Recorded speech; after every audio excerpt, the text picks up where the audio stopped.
الحمد لله رب العالمين والصلاة والسلام على أشرف الأنبياء والمرسلين وعلى آله وأصحابه أجمعين ومن تبعهم بإحسان إلى يوم الدين. أما بعد، فأعوذ بالله من الشيطان الرجيم. بسم الله الرحمن الرحيم. واعبدوا الله ولا تشركوا به شيئا وبالوالدين إحسانا وبذي القربى واليتامى والمساكين والجار ذي القربى والجار الجنب والصاحب بالجنب وابن السبيل وما ملكت أيمانكم إن الله لا يحب من كان مختالا فخورا. محترم اور معزز علماء کرام اور سعودی جامعات کے فارغ بڑے ہی مؤقر اہل علم، اس وقت محض 8 منٹ میں مجھے آپ حضرات کے سامنے امن کے تحفظ میں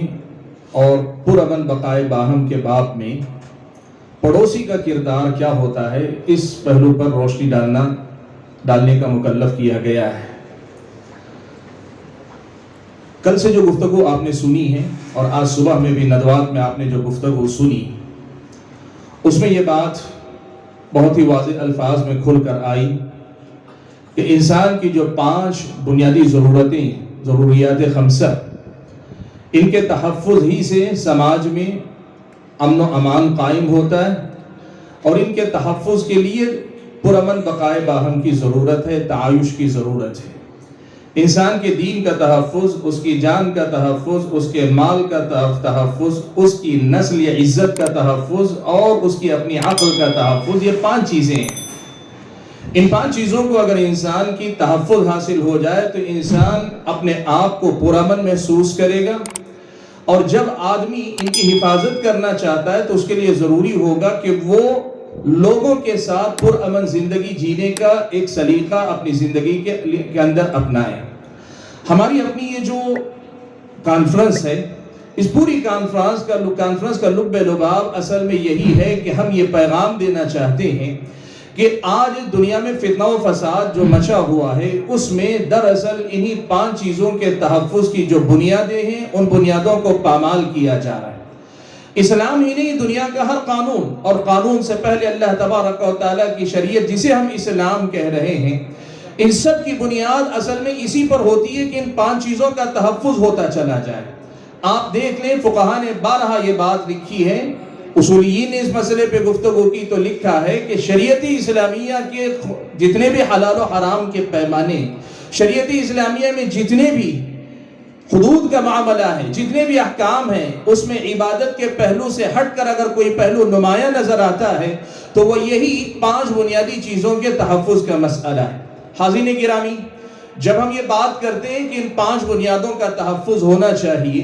تو ظاہر بات ہے سب سے پہلے اس سلسلے میں کسی کا کردار ہو سکتا ہے تو وہ آپ کے پڑوسی کا کردار ہے، یا آپ کا اپنے پڑوسی کے ساتھ کردار ہے. ہم اصلاح معاشرہ کے سلسلے میں یہ بات اکثر کہتے ہیں کہ آدمی خود سدھر جائے تو پھر سماج خود بخود سدھر جائے گا، اس لیے کہ فرد معاشرے کی اکائی ہے، اور ایک ایک اکائی اپنی جگہ پہ درست ہوتی چلی جائے، سماج خود بخود سدھرتا چلا جائے گا. آج یہ بات ہم اچھی طرح سے سمجھیں اور جا کر یہی پیغام اپنی عوام کے سامنے، اپنے مسلمان بھائیوں اور بہنوں کے سامنے دیں، اور ساتھ میں اس ملک کی غیر مسلم آبادی کو بھی دیں کہ امن اگر چاہیے، اگر ہم پرامن بقائے باہم کے علم بردار ہیں تو اس کا آغاز بھی پڑوس سے ہوتا ہے، اس کا اختتام بھی آپ کے اپنے پڑوسی سے ہونا چاہیے. عرب یہ مثل بڑے تکرار کے ساتھ ذکر کرتے ہیں، کہتے ہیں الجار قبل الدار، یا پھر اطلب الجار قبل الدار، کہ گھر تلاش کرنے سے پہلے پڑوسی کو تلاش کرو، اس لیے کہ پڑوسی اچھا مل جائے تو چاہے حالات کیسے ہی کیوں نہ ہو، ایک اچھا پڑوسی آپ کے گھر کو ایک مثالی گھر بنا دیتا ہے. یقین مانے امن و امان کے باب میں بھی اگر ہمارا پڑوسی ہمیں اچھا مل جائے یا ہم اپنے پڑوسی کے حق میں اچھے ہو جائیں تو پھر یہ امن و امان کی فضا قائم کرنے میں اللہ کے فضل و کرم سے بڑی آسانی سے ہمیں کامیابی مل جائے گی. میں یہ بات آپ کے سامنے کہنا چاہتا ہوں، وقت اجازت نہیں دیتا کہ تفصیل میں جائیں، لیکن آج یہ صورتحال ہے کہ اس ملک کے اندر امن و امان کو برباد کرنے کے لیے جو طاقتیں لگی ہوئی ہیں، یہاں لوگوں میں فتنہ و فساد اور ٹکراؤ کا جو ماحول پیدا کرنا چاہتے ہیں، ان میں اور آپ میں فرق یہ ہے کہ آپ بہت طاقتور ہو کر بھی کمزور ہیں، اور وہ حقیقت میں کمزور ہو کر بھی بڑے طاقتور ثابت ہو رہے ہیں. محض اس وجہ سے کہ آپ نے ایک بنیادی حقیقت کو بھلا دیا ہے. اور وہ حقیقت کیا ہے؟ دیکھیں، آپ کا میرا پڑوسی میرے اور اس کے درمیان، آپ کے اور اس کے درمیان صرف ایک دیوار حائل ہے،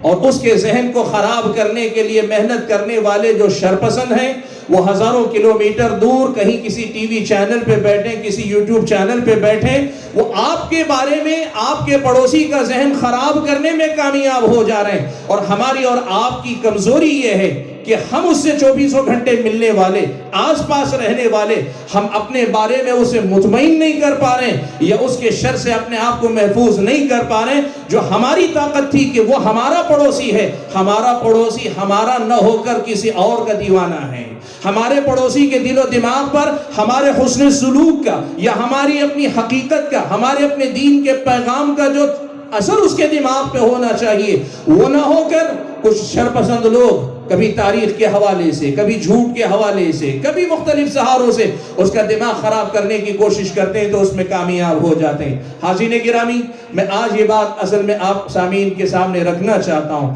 کہ ہم اس معاملے پہ اس پہلو پہ توجہ دیں کہ جب فساد کھڑا ہوتا ہے تو کبھی ایران میں، کبھی توران میں، کبھی شمال میں، کبھی جنوب میں نظر آتا ہے. لیکن اگر ہم نے اپنی بنیادوں پہ محنت کی اور اپنے پڑوس سے بات شروع کی تو یقین مانے کہ اگر ہمارے پڑوسی کو ہم جیتنے میں کامیاب ہو گئے تو پھر شر پسندوں کے اس شرانگیزی کے پر ہم نے وہ ایک طرح سے فتح پا لی ہے. اسی لیے یہ بات آپ حضرات اور سامعین کے سامنے میں مکرر رکھنا چاہوں گا کہ پرامن بقائے باہم کی بات ہو یا تحفظ امن کی بات ہو، اصل محنت ہمیں کرنی ہے ہمارے اپنے پڑوس کے لوگوں پر. اور جب پڑوس سے آغاز ہوگا تو پھر انشاءاللہ یہ رخ تعمیری ہوگا اور اس پر ہونے والی محنتیں انشاءاللہ بار آور ثابت ہوں گی. حاضرین گرامی، اس سلسلے میں دوسری اہم بات جو مجھے آج آپ کے سامنے کہنی ہے وہ یہ، صبح سے اس مسئلے پہ بات آ رہی ہے کہ ایک طرف ولا اور برا کے تقاضے ہیں جو کفر کے ساتھ بھی اور کفار کے ساتھ بھی تعلقات کی نوعیت متعین کرتے ہیں،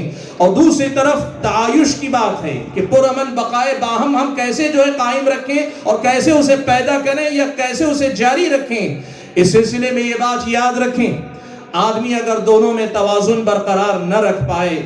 تو پھر